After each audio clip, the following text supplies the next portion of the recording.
Greetings, fellow growers from the Cottage Garden in Richmond Hill, Georgia. It's March 29th, 2025, and we have some rain coming again for the third day in a row.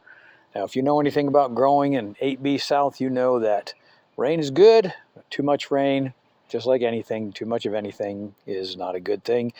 And this is, now that we're entering June, we're really starting to enter the time of year when we start seeing lots of disease, lots of problems with our insect infestations, but also we start to see problems like splitting in our tomatoes and the varieties, especially the cherry tomatoes. So we're going to take a walk and look through the garden this year, and we're going to talk a little bit about what we grew this year as opposed to last year, to try to constantly learn, because this is a research garden, to learn what is going to do the best in Zone 8B South. So everybody loves Sun Gold tomatoes, and look here, what do we have? They're actually not Sun Gold tomatoes. We actually have two different varieties of tomatoes that are very similar to Sun Gold tomatoes, and you can see that they are just absolutely just busting. Here, got a little thunder bumping going on the back. And these are two different varieties called Sun Orange and Sun Cherry. Now, they are related to Sun Gold, I believe, but what is great about these is that they are less likely to split when you get heavy rain, and they are heavy producers. I mean, they're just cranking. Look at that. Now, I let these things go. I don't trim these. I know a lot of people say, well, I'll trim them down to 2 branches or whatever. No way. I let them go, and they just produce. I keep them fertilized, I keep them watered, and they just absolutely pump out the fruit. And you can see here that it's got some good looking fruit. I picked a gallon today already of cherry tomatoes. Now, March 29th is a little bit early for the slicing variety tomatoes. We had wanted to get our tomatoes in early in March this year, the slicers, some of them, some early varieties. Just didn't get around to doing it because we had some bad weather. But you can see, this is the variety here. The two varieties we have here, the Sun Orange and the Sun Cherry, are absolutely killing it. Now, we've got another variety here that is not doing all that great, and it's got a little bit of disease. It's not putting out too much fruit, but this is a dark cherry variety, and I'm gonna hold off and share on this one later with the name, because as you can see, it's actually starting to get diseased, and if it's going to be one that's going to be problematic with disease, I'm not going to recommend it. So next we have down here one of our most productive and fun, not necessarily the best tasting ones, but the kids absolutely love these just because of the way they look. And this is our apple yellow. And apple yellow is just an absolute, just look at that. I mean, I can't even say enough for it. It's starting to fall over. I've got to stake these up a little bit better. They produce these fruit that look like, I think they look like green peppers, if you ask me. They don't really look like apples all that much to me, but so you can see, now these are hard to tell when they're ripe. That one actually is not ripe. I can feel it and tell you that it's not ripe. But when you look at it like this, they're just fun. And when they're fully ripe, they got a good taste. They don't have a great taste, but they're super abundant, and they'll take on, if you want to use them in a salad or something like that, put some seasoning on it. They really are good. They stay firm.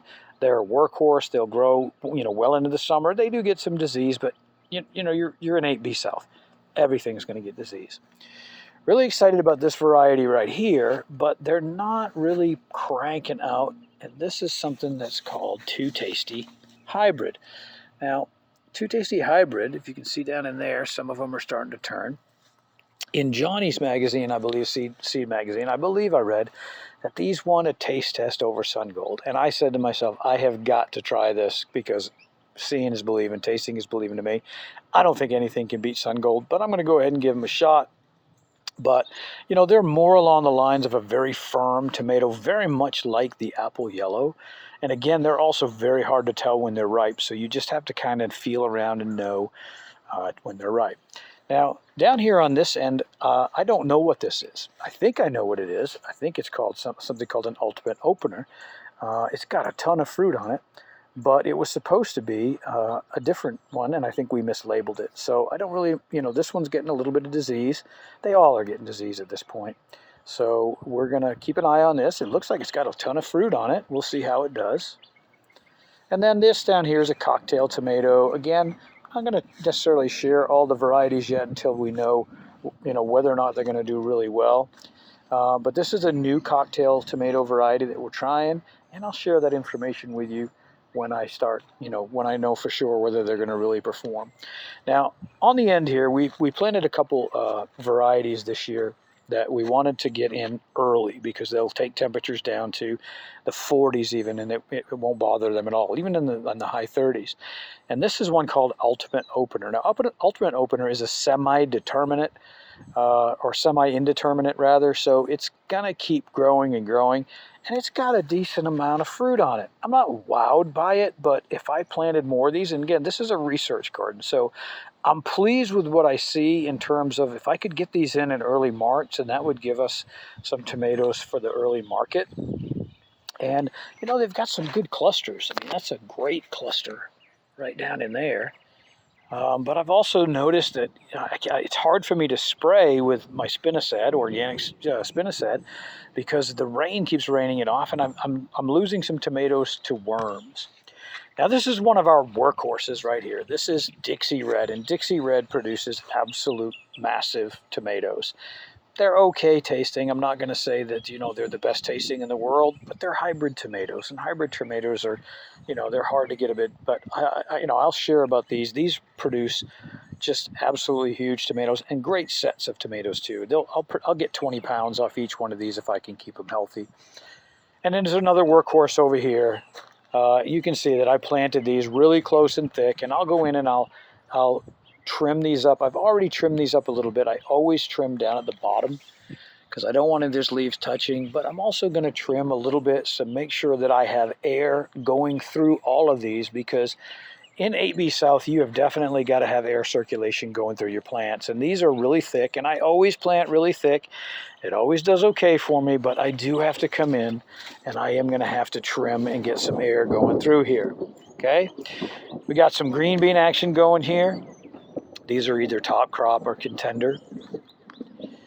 And you can see over here that we've got a little bit of caterpillar action going on here. And again, I've been spraying with spinosad. The problem is it rains every day and it wipes the spinosad off. So I'm going to have to come back out here and spray again. And I had a little heartbreak earlier because I'm growing some heirloom tomatoes, which is, man, I'll tell you, heirloom tomatoes are hard to grow in 8B South. You can usually get a few tomatoes off it, but they just do not do well. And I had one that was producing so well, and worms got in it.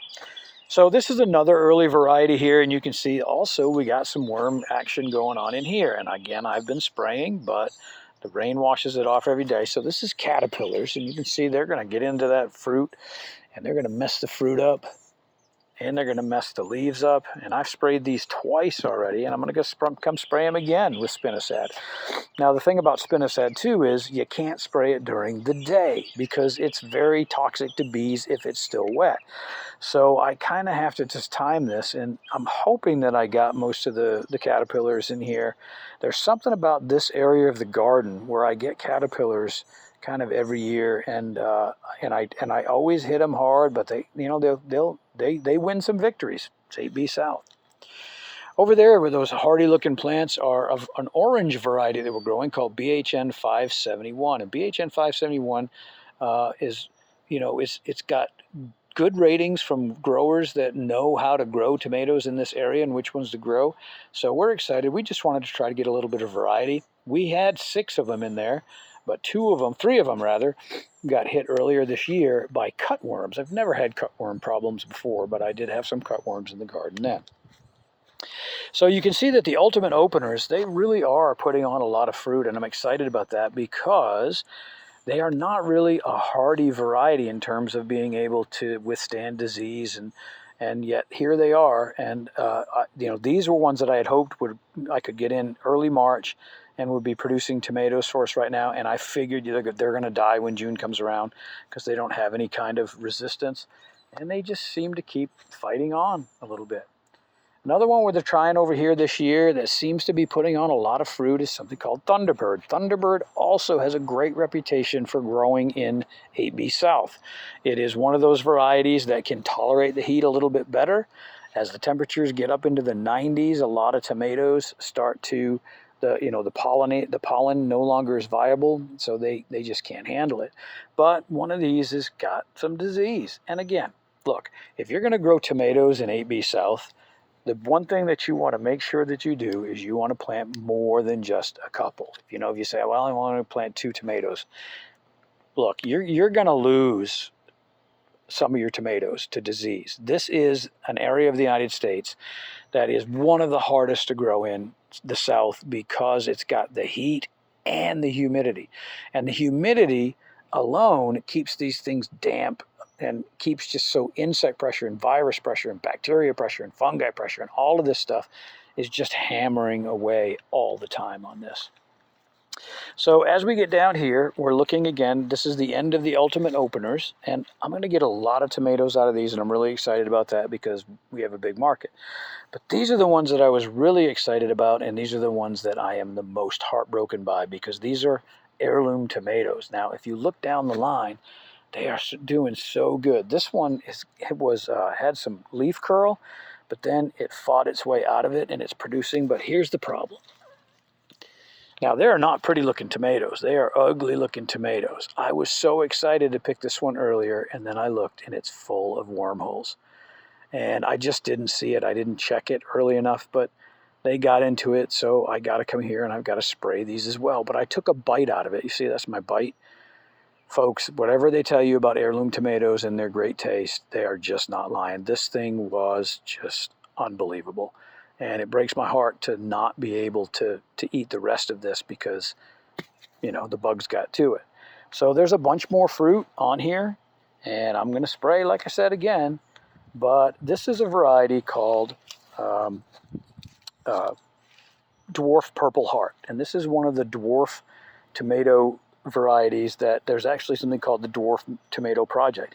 Now again, these are heirloom type varieties that are crosses between 2 other heirlooms, so they're technically hybridized, but some of them are hybrids that they're set now. You can actually plant the seeds, but the problem with the problem with heirloom varieties is they just don't have great disease resistance. And I am thrilled and super surprised that these are doing so well this time of year. The other variety that I have down here that is a dwarf heirloom variety is something called, well, I don't know that there's a dwarf heirloom variety, but they're an heirloom variety called Black Sea Man. And they also have these just amazing looking fruits that are just weird looking. But I'm going to try to pull some of these before the bugs get to them. I'm going to spray them again. And hopefully, we'll be able to fight against these evil diseases and so on. All right, over here we've got the peppers. I didn't plant a whole lot of peppers this year, but I only plant sweet Italian peppers because they grow exceptionally well. In the green stage, like you see them right there and over there, they taste just like bell peppers. So if you're a bell pepper person, then you can grow these, and they'll produce way more bell peppers, peppers. But the thing for me is when they get to the red or the yellow stage, they are just burst in your mouth delicious. I mean, I could sit there and just snack on them. They are so sweet.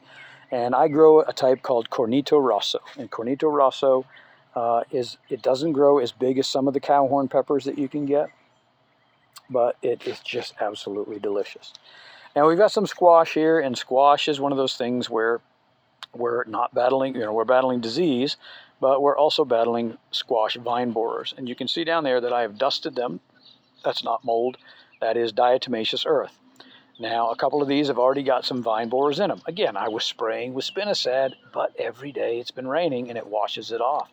So it's a constant battle, but we are sort of winning. I've pulled a lot of zucchini off this.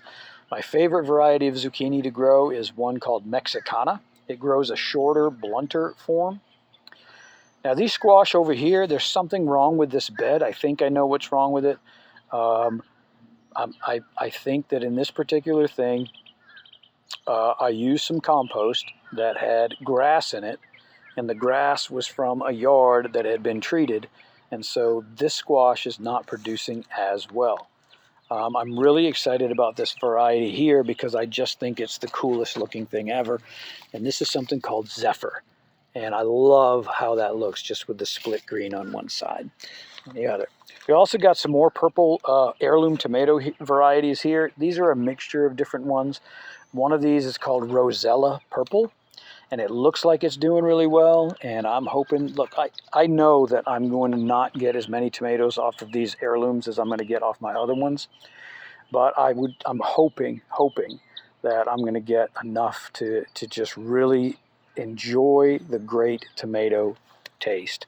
But you can see here, this one right here has already got blossom end rot. And look, I've been working on this soil for 15 years, and I know there's plenty of calcium, and I know there's been plenty of watering going on in here. Sometimes you just don't win. Over there, we've got a mixture of some bush beans. Down on the bottom, we've got some top crop and some contenders, and then I'm planting some Vortex beans growing up on the trellis over there. So the Vortex are vining ones, and they're going to keep growing.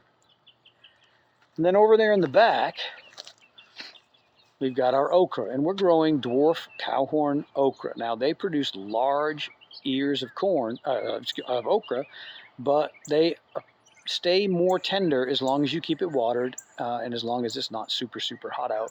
They tend to stay better, more tender. Now, these tomatoes here, again, this early variety here, I showed you earlier and then I went away from it, is absolutely loaded down with tomatoes. This is one called the Beaver Lodge Slicer.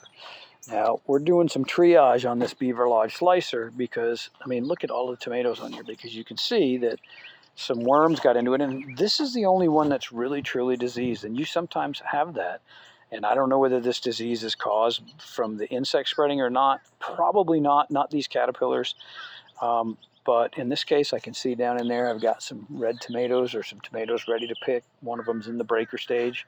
The other one's in the pink stage, so I'll come back and hit those later. So things are looking, for this time of year and for as much, we went and had 4 days of just pouring down rain, and it just started disease off. But we have fought it, and for everything to look this good is more than I expected at this point of year. Now we're going into June, and June is the dying time here. So that's when we really start fighting, and by the end of June, most of these tomatoes are going to be biting the dust. Now we've got a couple areas where we're growing cucumbers. Now I only grew this year cucumbers that are what are called parthenocarpic. If you know anything about cucumbers, cucumbers come in a variety of different flowering habits. They come in something called monoecious, which is it produces male and female flowers. It comes in something called gynoecious, which produces female flowers, so it needs a pollinator. And then you have gynoecious parthenocarpic, which means that they produce only female flowers, but they do not need a pollinator. And I'm trying 2 different varieties here this year. I'm trying Katrina on the far side, and then I'm trying one called Isnik in the front here. Now in this bed right here, I tore out this bed because with this big magnolia tree, the roots were just getting in here, but I scattered down some basil seed just to let it kind of go crazy, and I got all kinds of basil. So I'm going to pull that grass out later, but the basil's looking really good. Over here we have our asparagus. I didn't pick a whole lot of it. I'm trying to get these crowns to really develop strong groups, and then I'm going to plant them in a different bed somewhere, and I'm going to be better about harvesting them. But this is what asparagus looks like when you let it go up to the top. So you can see, like, here's the actual, the spear. When they come out of the ground, you usually pick them when they're about 8 to 10 inches tall at the most. But this is what they look like if you let them get going. They're called ferns. So let's take a walk over to the other side of the garden. So we also grow all of our peppers, or most of our peppers, except for that little bed that you saw over there, in containers. And peppers do really, really well in containers. And the workhorse for my peppers, because we make our own salsa and sell it at my son's farmer's market, is something called the Colossus jalapeno. Now, the Colossus jalapeno produces really, really large fruit, and I like it, but there's actually another variety that I've grown in the past called Cinder, and I think overall Cinder it's hotter, and it also produces more fruit. They're not as big, but it's hotter and it produces more fruit, and I may or may not switch back to cinder. But here's a dwarf pepper this year that we started growing called Alter Ego, and it's producing all kinds of fruit on there, and I'm really excited about that. I mean, look at that. And it's just got, you could grow these in these are 10-gallon containers, but you could get away with probably a 7 on these. And then down here, these are my Colossus jalapeno. Now I do have a Colossus jalapeno plant over here where the greenhouse was. We've taken the greenhouse down for this time of year. And this Colossus jalapeno actually was overwintered. We grew it in our greenhouse, and you can see that it's got a lot of mature fruit on it already, including these red ones down here on the bottom. Now, I did buy one big box store tomato, a Better Bush, just because I wanted to see how it would do. I've grown some big box store Celebrity and Early Girls and things like that, and Early Girl actually did really well. But when I, go, I'm not going to tell you which ones do and don't do well, because I don't want to, I don't want to have a problem with the big box stores or whatever. But this one's actually doing pretty well. I dusted it up with some diatomaceous earth, had some caterpillars on it. But this pepper plant right here is also one of my favorites, and it's a bushy nightmare right now, and I've got to string it up a little bit better. But this is one called an ají rojo, which really just literally means red pepper. And they have this, the thing I love about these is that when you let them get red, they actually have a sweet taste, but also a hot taste. They're hotter than jalapenos some of the time. Sometimes you bite into them, they don't seem hot at all. But some of the time, they're actually pretty hot. But I like the taste to them because they have a little bit of a citrusy taste. They grow like crazy. And that one, again, I got to stake it up a little bit. But also, they produce a ton of fruit. So next we have a San Marzano variety called Super San Marzano. And I've never had a whole lot of luck growing San Marzano types, but this one looks to be doing pretty good. We've got it strung up. It's got some decent fruit coming on it, but I'm not overwhelmed by it. Again, I'm not invested in growing San Marzanos. I like to can tomatoes, and they're probably the best for canning, or for sauces. But you can use any tomatoes for canning and sauces. It's just you just got to take the soft, fleshy parts out. Now, this type of cucumber right here was actually doing terribly. It got hammered in the rainstorms we had about a month and a half ago, and it just got all kinds of a disease called this right here, which is a type of mildew called downy mildew. And they actually were just getting hammered by it. But this is a tiny little, there's a leaf-footed bug, okay? The bane of our existence down here in southeast Georgia. So these grow these tiny little, about yay big, and they're supposed to actually produce them in abundance. Now, I had almost given up on these because they were just hammered. I mean, they weren't doing well at all. But then we put some AgriThrive 335 liquid fertilizer in here. I sprayed them down with an organic fungicide, and they seem to be working their way back into health. So I'm pleased, and I'm hoping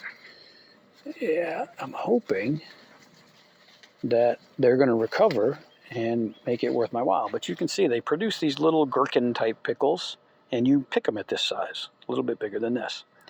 Now this tomato here I'm also really excited about. This is a San Marzano type called a Marzito. That's the biggest the fruit gets, is this size right here. So it really could fall in more like in the cherry tomato category. But look at the fruit on this thing. It is absolutely covered in fruit. And I haven't had a chance to try any yet because it hasn't been ripe. This one's actually not fully ripe, but oh, that's good. That's got a good taste to it. It's not bad at all. And here's another variety of cucumber, pepino, that we thought were going to be a total bust because they also got hammered by downy mildew.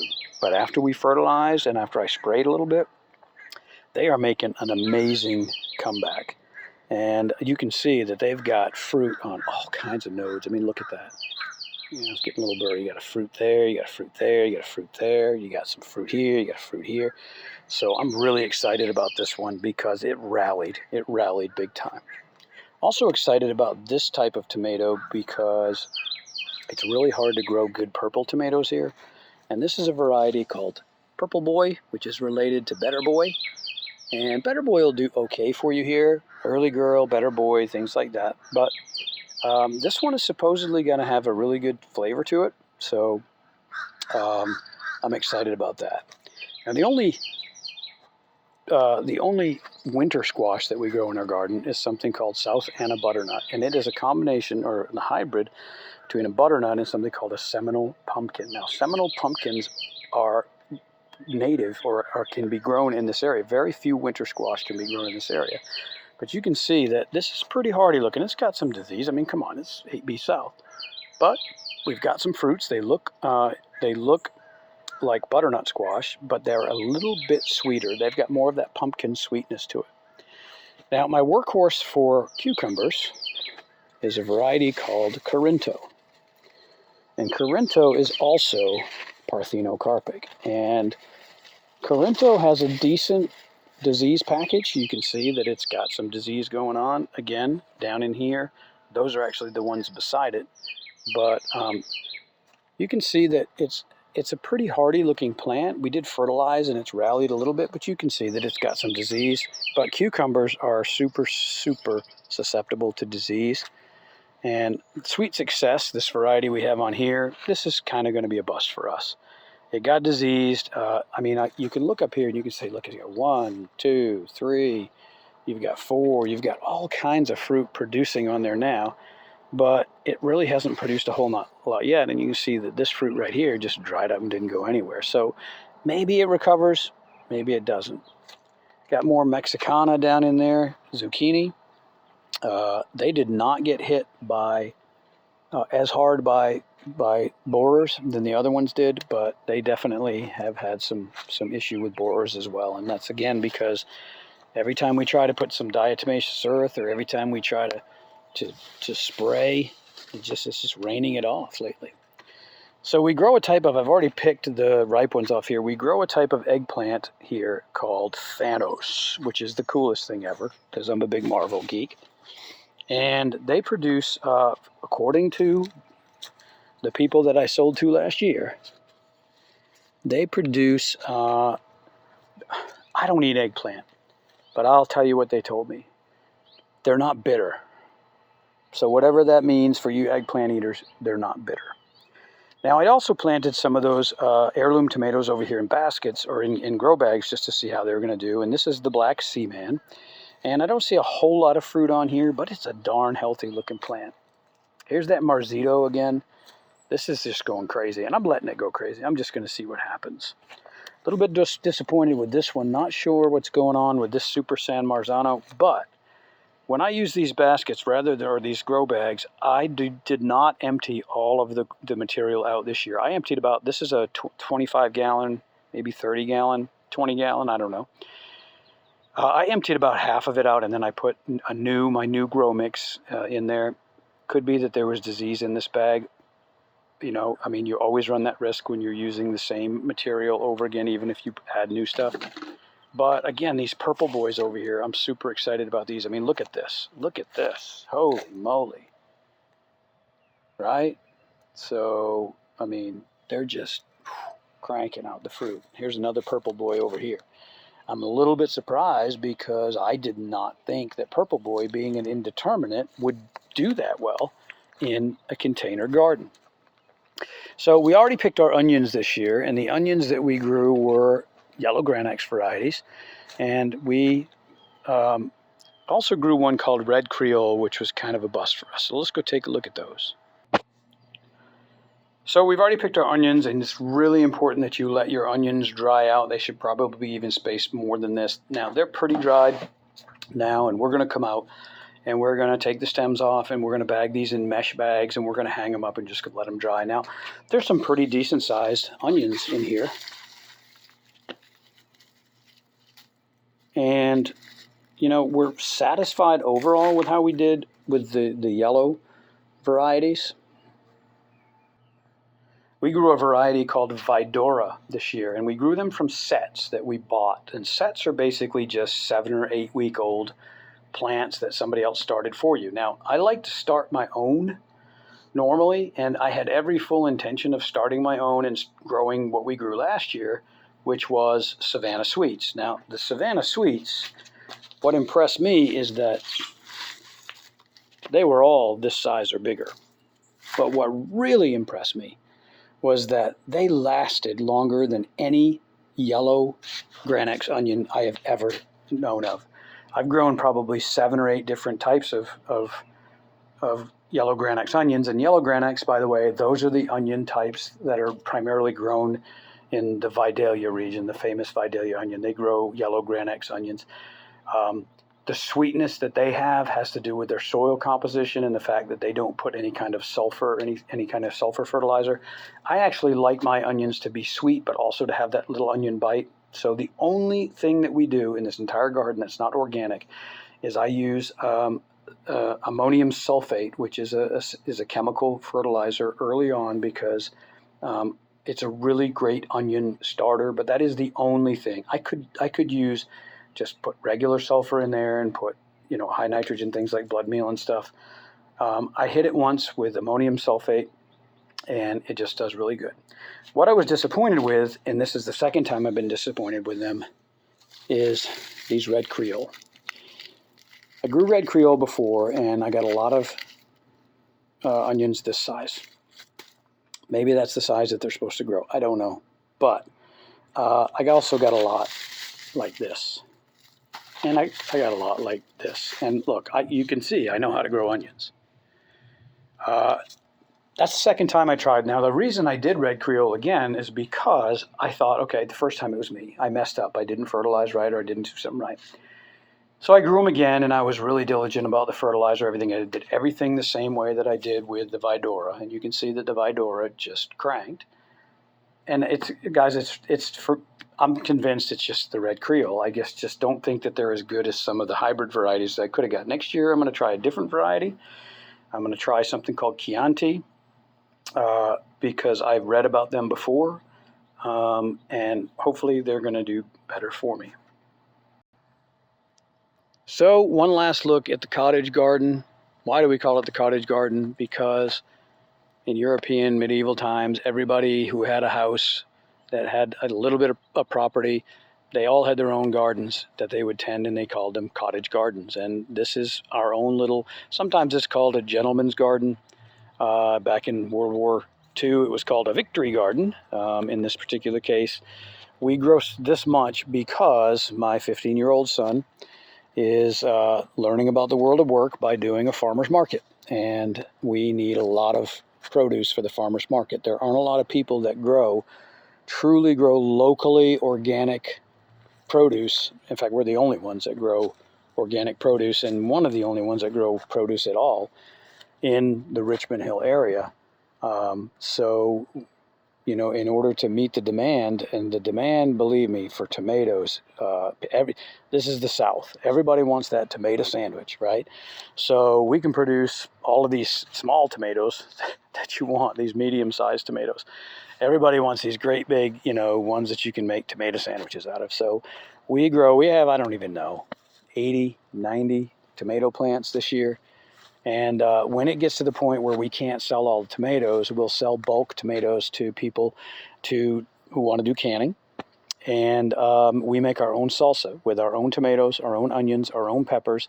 The only thing that we buy outsourced is garlic. We buy organic garlic cloves because I am not going to grow garlic. It is too much of a pain in the butt to peel garlic.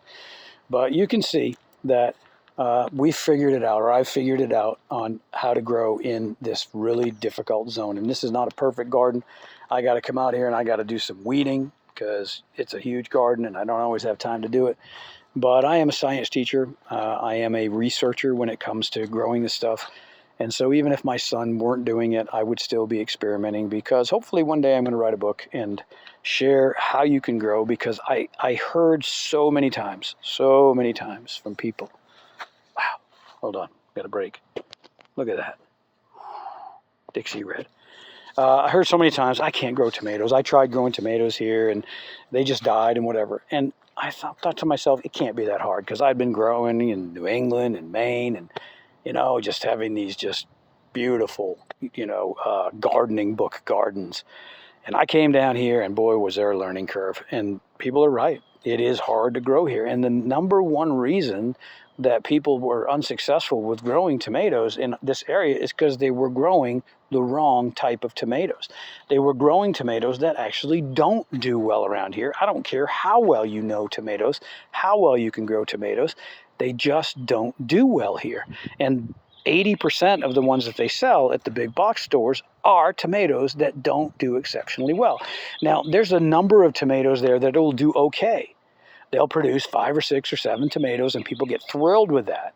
But when I tell them that I can get 20 tomatoes or 20 pounds of tomatoes off one plant, then, I mean, look at this. I mean, none of those tomatoes or plants will do this. Now, yeah, this one's diseased and eat up, because that's my fault. I didn't get around to it. But look at the number of tomatoes on this Beaver Lodge slicer. Now, I've never grown Beaver Lodge slicer, but I am going to grow it. But next year, I'm going to grow it in containers, because they're just crazy, bushy, wild. And I can grow, not all tomatoes can be grown in containers. The Dixie Red and the Mountain Merritt, you can grow them in containers. They just don't do well in containers. So, but anyway, we've done research. I've done research for the last 12 years, and I've really figured out what can and what can't grow in 8B South. And every year I try 4 or 5 new varieties. And I'm super excited. This year so far, the trial varieties we have done better than any trial varieties that I've ever had before, and I'm really excited about that. And I'm really excited to share that information. But like I said, one day, hopefully, I'll sit down and I'll be able to put this into a book. But for the time being, you're just going to have to slug through these videos. I don't show myself in the videos. It's not about me. It's about the produce. I'm a teacher at Richmond Hill Middle School. You can look me up if you want. But anyway, if you want to learn how to grow in 8B South, just check out our channel, and we'll try to help you start small, start smart. I'll tell you 2 tomato varieties. The other downside about these tomato varieties is this, though. You can't buy them anywhere. You have to start them on your own. And if you don't have a greenhouse, you can't start them on your own. Now, we do grow some extra. We grew 200 extra plants this year.